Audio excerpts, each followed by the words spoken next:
আসসালামু আলাইকুম। আবারও হাজির হলাম আপনাদের মাঝে নতুন আরেকটি ভিডিও নিয়ে। আপনারা দেখতে পাচ্ছেন আমাদের সামনে একটি ডেল বর্ডারলেস মনিটর আছে। অলরেডি দেখতে পাচ্ছেন কোনো সমস্যা হচ্ছে না, চালু অবস্থায় আছে। তো কী কারণে আসে সব বিস্তারিত বলবো।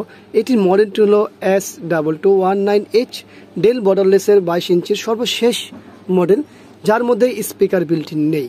এর আগে যে মডেলগুলো ছিল 1618 এবং 2240L এগুলোতে স্পিকার ছিল। তো যাই হোক, আমরা বেশি কথা না বাড়াই, সেটা হলো যেটা সমস্যাটা কি। আমরা সবাই জানি, যারা আমরা দীর্ঘ সময় মনিটর ব্যবহার করি, অনেকেই সকাল বিকেল দুপুর রাত্রিও কাজ করে। তো অনেকের ক্ষেত্রে হয় কি, সকালে বা দুপুরে এক ধরনের ব্রাইটনেস লাগে, রাত্রেবেলা ব্রাইটনেস কমে চালায় তাদের কাজের কারণে। তো সেটা করতে হলে আমাদের কি করতে হয়, সেটা করতে হলে আমাদের এই মেনু থেকে ব্রাইটনেস কন্ট্রাস্ট বাড়ানো লাগে। আর যখন মেনু কাজ না করে তখন কি করা হয়, এই যে দেখুন, আমি যখন ব্রাইটনেস কন্ট্রাস্ট বাড়াতে চাচ্ছি তখন কিন্তু এই মেনু লকের কথাটা আসতেছে। তো এখন আসলে এই ধরনের সমস্যার সমাধান কি করা যায়, আমাদের কাছে কিন্তু এই সমস্যার জন্য এসেছে। এই জন্য আমরা ভিডিও তৈরি করে রাখি, যাতে আপনারা অন্তত আমাদের কাছে এই সমস্যার জন্য না আসেন। হ্যাঁ, যেটার জন্য আমাদের কাছে আসতেই হবে সেটার জন্য আপনারা আসবেন, তখন সমাধান করে দিব। কিন্তু এই সমস্যা যদি আপনাদের কারো হয়ে থাকে, তাহলে এই আমার যে দেখানো পদ্ধতি, সেই পদ্ধতির মাধ্যমে আপনারা সমাধান করে নিতে পারবেন। তো সর্বপ্রথম কি করতে হবে আমাদের এই যে ঠিক এখানে দেখতে পাচ্ছেন, আমাদের এটা হলো পাওয়ার অন অফ সুইচ। ঠিক আছে, পাওয়ার অন অফ সুইচ আমাদের যেহেতু এখানে মেনুটা টোটালটাই নিচের দিকে, এই জন্য আমাদের সিগন্যাল বা লেখা যে বিষয়গুলো আছে সেগুলো সবই নিচের দিকে। তো আমাদের করতে হবে কি, ঠিক পাওয়ারের পাশে একটি বাটন আছে, সেই বাটনটি আমাদের চাপ দিয়ে ধরে রাখতে হবে। কয় সেকেন্ড কতক্ষণ সেটা একটু দেখুন।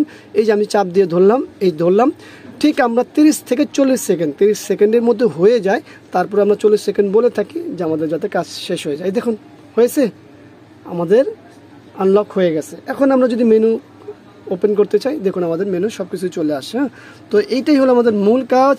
সেটা হলো যে দেখুন, এখানে চাইলে এখন আমি ব্রাইটনেস কন্ট্রাস্ট বাড়াতে পারি, কমাতে পারি। তো আসলে আমাদের এই সমস্যা কেন হয়, এখন এই কথাটা একটু বলে নিই। সমাধান তো আপনারা দেখতে পেলেন। সমস্যা দুটা কারণ হয়। এক, আমাদের বাসায় যারা ছোট বাচ্চা পোলাবান আছে, তারা ঠিক আমাদের এই মেনু বাটনগুলোতে দেখা যাচ্ছে টিপতে থাকে কোনো এক কারণে, সেটা কোনো কারণ ছাড়াই কোনো এক কারণেই টিপতে থাকে, চাপতে তখন দেখা যায় লক হয়ে যায়। আরেকটা কারণ, সেটা হলো এখানে যে সুইচগুলো আছে, মানে ইন্টারনাল যে ভিতরে যে সুইচগুলো আছে, সেই সুইচের কারণে অনেক সময় হয়। সুইচ যদি সমস্যা থাকে, সেক্ষেত্রে কিন্তু আমাদের এই সমস্যাটা হয়ে থাকে। এখন এটা কি সুইচ থেকে, এটা বুঝতে হলে আমাদের কিছু সময় চালাতে হবে। যদি না মেনু অটোমেটিক কাজ করে বা আবার যদি লক না হয়, তাহলে বুঝতে হবে এটা বাসা থেকে হয়েছে কোনো একভাবে। আর যদি আবারও লক হয়ে যায়, তাহলে বুঝতে হবে এটা সুইচ থেকে, তখন আমাদের মনিটর ওপেন করতে হবে। তো যাই হোক, আপনারা সর্বপ্রথম এটাই করে থাকবেন। আমি যে পদ্ধতি দেখালাম এটাই সবচেয়ে বেশি হয়। আর এই সমস্যাটা আমাদের দেখা গেছে 80%ই এই সুইচ টিপাটিপির কারণে হয়ে থাকে, আর 20% হলো যে ইন্টারনাল ভিতরে যে সুইচ আছে বা বোর্ড আছে, এই কারণে হয়ে থাকে। মাদার বোর্ড থেকেও কিন্তু এই সমস্যা হয়, কিন্তু সেটা খুবই কম, হাজারে একটা। বাকিটা হয় হচ্ছে এখানে সুইচ থেকে অথবা আমাদের অতিরিক্ত টিপাটিপির কারণে। তো আশা করি ভিডিওটি ভালো লাগবে। ভিডিওটি ভালো লাগলে লাইক, কমেন্ট, শেয়ার অবশ্যই আমাদের এই চ্যানেলটি সাবস্ক্রাইব করবেন। পাশে থাকা বেল বাটন চাপ দিয়ে রাখবেন। এই চ্যানেল বলতে আফজাল হোসেন, চ্যানেলটি সাবস্ক্রাইব করে রাখবেন। কারণ হচ্ছে এই চ্যানেল যে কটা ভিডিও দেওয়া হয়েছে সবগুলো আপনাদের কাজের জন্য দরকারি, এই জন্যই চ্যানেলটি সাবস্ক্রাইব করে রাখবেন।